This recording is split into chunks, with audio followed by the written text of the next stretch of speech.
ఏంటి ఏం చేస్తాను రాగండి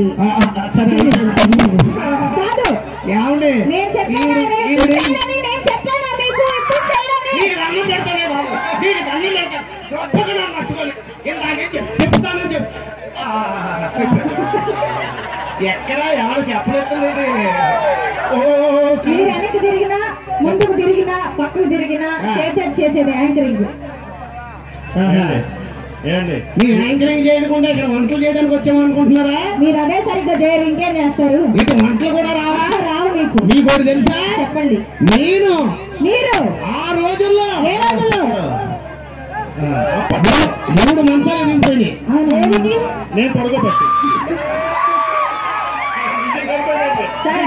సార్ స్కిట్ లో కొంచెం మమ్మల్ని కూడా చేర్చుకుంటే ఇంకా మన టీం కి హైపర్ ఆది అదంతా ఉండండి.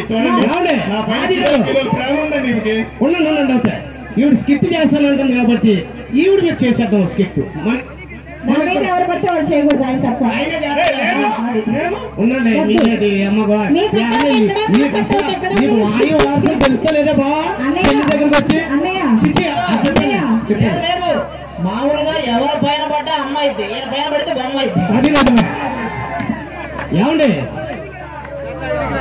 ఏ తండ్రికైనా ఏ తల్లికైనా కూతురికి పెళ్లి చేసి అత్తోరింటికి పంపేటప్పుడు ఆ తండ్రి ఎంత దుర్మార్గుడైనా కన్నీరు పెట్టుకుంటాడు. అలాగే ఈ రోజున నా కూతుర్ని పెళ్లి చేసి అదేంటి ఇందాడు భావనమన్నారు స్కిట్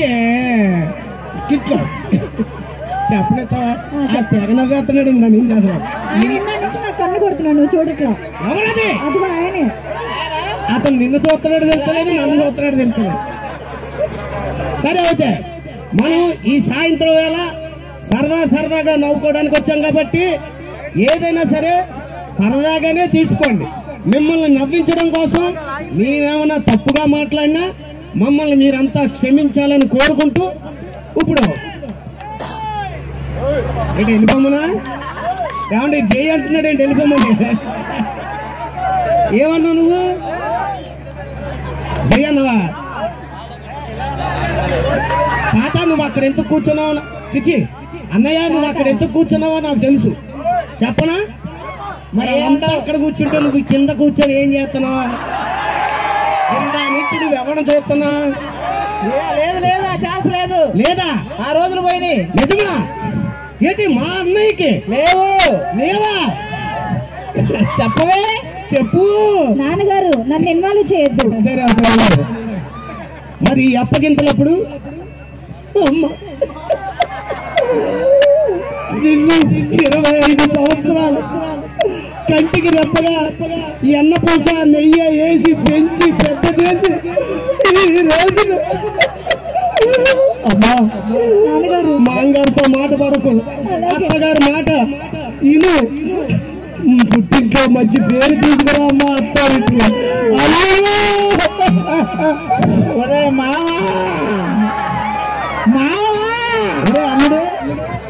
25 సంవత్సరాలు పెంచి పెద్ద చేసి అల్లుడు చేతిలో పెడుతున్నానంటే తండ్రిగా నేను ఏడ్చానంటే అర్థం ఉంది. నువ్వెత్తుగాడుతున్నావు అల్లుడు. 20 సంవత్సరాలు పోషించిన నువ్వే అంత ఏడిస్తే 80 సంవత్సరాలు పోషించాల్సిన నేనంటే అల్లుడు. ఏం పెంచేది? నెయ్య ఎన్న పూస వేసి కొంచెం పేడేసి పెంచాల్సింది బాగా. అల్లుడు నెయ్య ఎన్న పూస వేస్తేనే మీరు నా కోసం వచ్చారండి, పేడేస్తే ఇంకా ఎక్కడుండేవాళ్ళు? అల్లుడు ఏదమ్మా పేరు ఉన్నాయి? అల్లుడు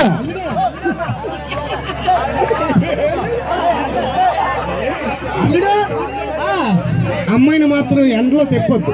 ఎందుకు? నెయ్యి అన్నపోసు కదా, కరిగిపోద్దు. ఎప్పుడు నీడ పట్టులు పెట్టుకొని చూసుకుంటా పెడతాను. ఓకేనా అల్లుడు? నువ్వు మామూలు అని కదా, నువ్వు నాకే పుట్టావు, నాకు అనుమానంగా ఉంది. ఏంటి ఆ మాటలో ఒక నిజాయితీ తండ్రి? అంటే ఒక చెట్టు నుంచి కాయలు ఎలా వస్తాయో మీ నుంచి కూడా ఆ డైలాగ్ అవన్నీ వస్తున్నాయి నాన్నగారు ఆటోమేటిక్ గా. సరే పడండి కాళ్ళ మీద. గేదె పాలేగా అదేంటండి? నిన్ను చూస్తే నువ్వు ఇచ్చేలా ఉన్నావురా. Thank you so much. మరి అయిపోయిందా సార్? పాట పాడతారా? లేదు సార్, కొంచెం ఒక పేరు చదువుతాము.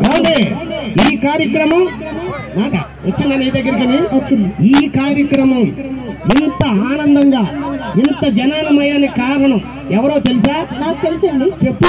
మరి బొమ్మన ప్రొడక్షన్స్ వారి బొమ్మన సుబ్బారాయుడు గారు ఫ్రమ్ బద్వేల్ అండి. మరి ఆయన కోసం అందరూ ఒకసారి థ్యాంక్ యూ సో మచ్. మరి కార్యక్రమం తర్వాత ఎప్పుడు మనం మాట్లాడుతూ ఉంటే సోదలాగా ఉంటది. మరి మీకోసం పేరు గుర్తుందిగా పవర్ స్టార్ పవన్ కళ్యాణ్ గారు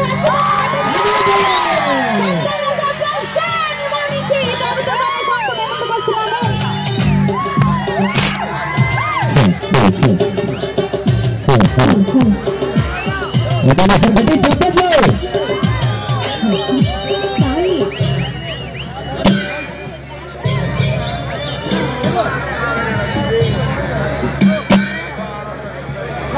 మరి ఈ సాంగ్ తర్వాత మీకోసం ఒక మంచి నిండా కాలకాయ మన కోసం ఇచ్చేసి ఉన్నాడు.